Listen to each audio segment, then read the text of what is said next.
દર્શક મિત્રો, Indian cultural પ્રેસમાં આપ સૌનું હાર્દિક સ્વાગત છે। આવો જોઈએ આજના સમાચાર। આણંદ નગરપાલિકાની ટીમે શહેરની ટૂંકી ગલીમાં જઈને ગેરકાયદેસર કાચા પાકા દબાણો તોડી પાડ્યા, જેને પગલે ટૂંકી ગલીનો આખો રસ્તો ખુલ્લો થઈ ગયો હતો। આણંદના ચિખોતરા નાઇટ ક્રિકેટ ટુર્નામેન્ટની ફાઇનલમાં મારામારીની ઘટના બની, જેમાં એકનું મોત અને જ્યારે એકને ગંભીર ઇજાઓ પહોંચી જવાનું જાણવા મળ્યું હતું।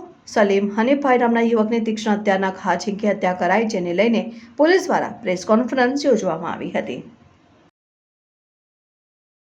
ટીમે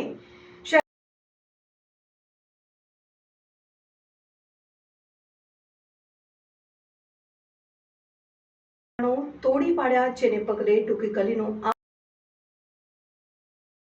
આખો રસ્તો ક્રિકેટ ટુર્નામેન્ટની ફાઇનલમાં મારામારીની ઘટના બની, જેમાં એકનું મોત અને જ્યારે એકને ગંભીર ઇજાઓ પોલીસ દ્વારા પ્રેસ કોન્ફરન્સ